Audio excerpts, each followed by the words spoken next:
Hey guys, so this is going to be the story of the old white house.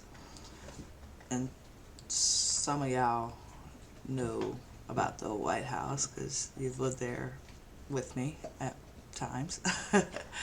So, the old white house used to be in the middle of Hammond, Louisiana. And it definitely was made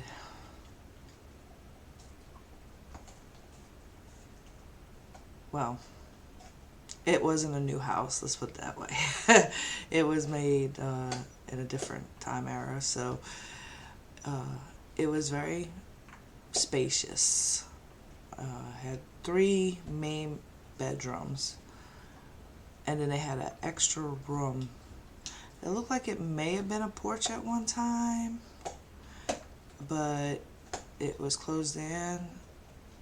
We call that the party room or the extra room, which we ended up making that into a bedroom at one point too. So, let's see.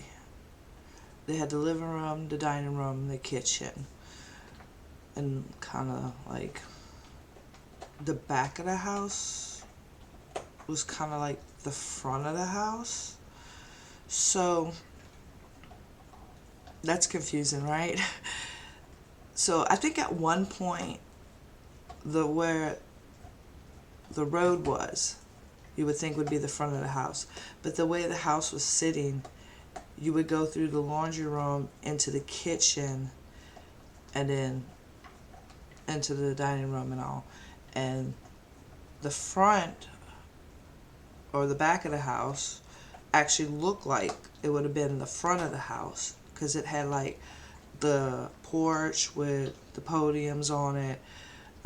You can see at the roof where it had the peak, and you could actually see like where the basement or attic, uh, like vents or whatever were for whenever at one point, that would have seemed to be the front of the house.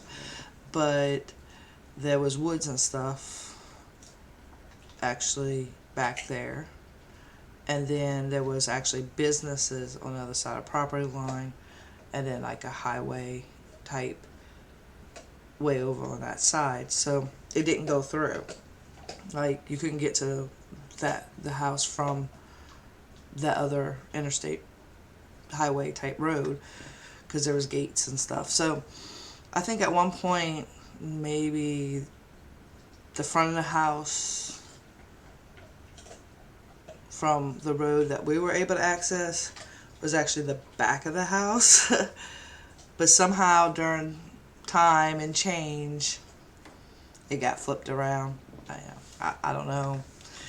I have to dig in a little more history on that, which we have not done any history research on that to that extent. So anyway, this is the story of the three spirits that I know that live there. And we're going to start with the little boy spirit. He was probably, what I noticed from seeing glimpses of him, he was pretty fast, mischievous little guy. He seemed to be around 6 or 7-ish to me. We've had multiple people notice him and catch him in the corner of their eye, visiting roommates and all that. But everything that kind of all similar is he's definitely a younger kid, and he liked to play. You can hear him running through the house, which was hardwood floor. You can hear him giggling sometimes. I had children, so there was a bedroom full of toys. And so you can actually hear toys moving, balls bouncing, like somebody playing hide and seek from closet to closet, because their room had two closets across from each other, like at the end of the bedroom. I guess it was a he's and she's closet, I don't know, but they literally were right across from each other, so you can hear like somebody opening and shutting like the doors and jumping back and forth. And you was like, well, okay, well, you had kids, so maybe they were doing that too. Yeah, here's the thing. You could hear it when the kids weren't home either. Surprise! You forgot one of your kids? So, Ghost Boy, yeah, he liked to play and stuff. It wasn't really bothersome. A little shocking for new roommates of the living that like got that room or was hanging out or whatever, and they happened to hear him giggle or see him in a glimpse of his eye or something move. But other than that, he never harmed anybody or anything. So then there was the mother figure spirit. She was pretty quiet. She didn't really make herself notice too much. The times that I noticed her were really late at night, normally. Sometimes I would sit up in the dark, listening to music, kind of like meditating state. And I would catch her walking. I always caught her walking from like what we call the party room, the extra spare room, through the living room, through the dining room, like on her way to the kitchen. I always caught her like right there. And I happened to be sitting in the living room on the couch, so, and looking towards, there was this bay window that you really just seen woods because it had overgrown around the house, but I would like be looking that way or sitting that way to look out towards the bay window. So I don't know, maybe she liked the bay window area. She just seemed like she was just checking, like a mother would walk through the house and check on everybody, make sure everybody's, you know, okay, sleeping tight, stuff like that. I never really noticed her move anything, or I don't think a lot of people even noticed her. She wasn't a very outspoken spirit. She was a very reserved woman. So she definitely, I'm feeling like she was like maybe the mother of the child spirit, or at least somewhere along the line developed the mother status to the child spirit. So, or maybe she just had a really maternal instinct, and this spirit boy was an orphan or something, and she took him in as her own. I mean, there are possibilities. This was back when we didn't actually investigate. So this is just me living in a house with extra residents that didn't pay rent. But so yeah, I mean, she was pretty cool. I didn't know, like I said, she didn't bother nobody. I don't think a lot of people even know she was there, but I just let her do her thing and I did mine. The biggest one that formed the most activity, that probably was annoying, not dangerous or scary, just really annoying, was what I call Grumpy Grandpa. He seemed like an older gentleman. I feel like they all were related at one point, but like I said, we didn't investigate back then. Like, I wasn't into the whole investigating part. So this spirit man, Grumpy Grandpa, definitely was an older gentleman, kind of set in his ways, like things done his certain way, had his routine every morning. Every morning. And when I say he's the one that had the most activity, when his routine started, which could start anywhere from 4 a.m., 5 a.m., it's usually right before, like, dawn comes. You can hear him. He's stomper. He's a stomper. Walk through the house, and you would catch him in the kitchen. The kitchen was his thing. So like, I don't know what he was digging for every morning, or almost every morning, but he would open and shut cabinets, which you can hear. I think he was looking for the coffee. We always made a joke about that, because when we would walk in the kitchen when we woke up, or whatever time we woke up, the living, at like, normal wake up hours, there would always be this strong aroma of coffee that was just brewed.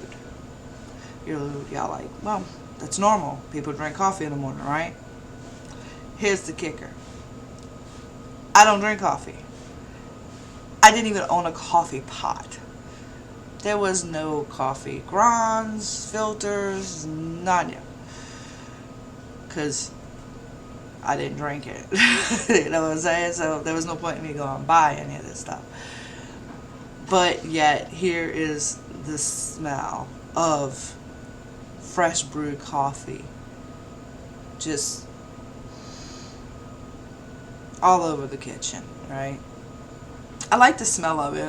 I just, it's too strong for me. I don't really particularly like the flavor.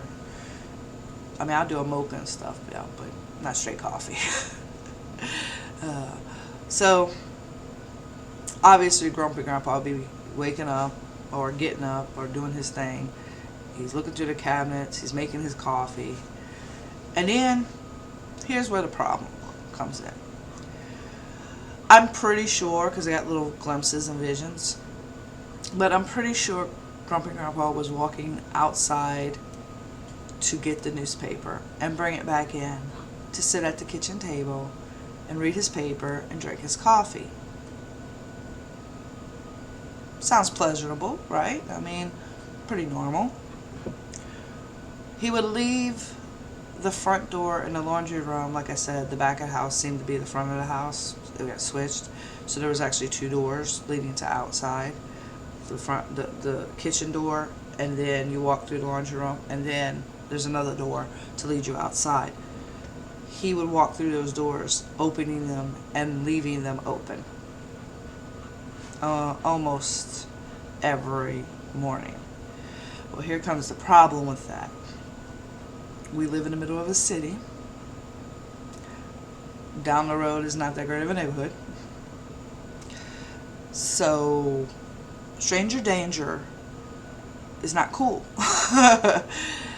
But not only that, I have small living children, and we don't want them to escape down the neighborhood and wreak havoc at that time. So it's like, hey Grandpa, I mean, I don't mind you going, making coffee, going out to get the paper that I don't get, by the way. I don't get paper, so I'm not sure if he was actually getting the paper, or he was pissed that there was no paper, or he could have been in a loop and just redoing the steps, his morning routine. So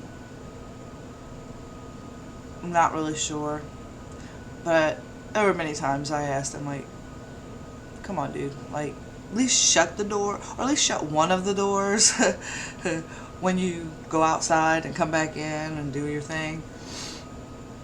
He never did listen, but I tried. Yeah, so that's what we live with. Well, that's what I live with for a few years. Shoot, 5 years, I think we lived at that place. I have to say, I do kind of miss them. I mean, when you live with people, or people regardless, living and dead, and they're not harming anybody, they just become like routine. It just becomes a part of like life. And unfortunately, we had to move, and when we did, I think other people rented there for a little while, but eventually the house was tore down because it was prime business land in the area that it was. And right on the borderline, and I'm talking about a few feet away from where the end of the house sat to to the property line, they built a hotel. Not right where the house sat, like I said. It's a few feet away, but I mean, it literally would have been right on top of the house. But there is actually a hotel that they built right there. Whether the spirits were attached to the house itself or the property, not sure. I would be interested to know if that hotel has any interesting activity stories that people have come across or, you know, been involved in, to see if they were, you know, if they moved from the house to the hotel. But I mean, it's kind of sad because I drove past there like a few years ago, and it was kind of sad to see it gone. But I mean, business, I guess, needs. I think they're trying to sell it off to, because businesses are popping up like all around that area. So yeah, I hope they all three found peace, or at least having fun scaring everybody in the hotel. I really am interested in that. I'm gonna have to go talk to the hotel people and find out if they have any interesting stories of ghosts or anything haunting the halls. But I'll let y'all know in the future if I ever actually go over there and do that. Don't want to scare the living. They get so freaky weird when you start talking about ghosts in a public place. So anyway, I'll talk to y'all later.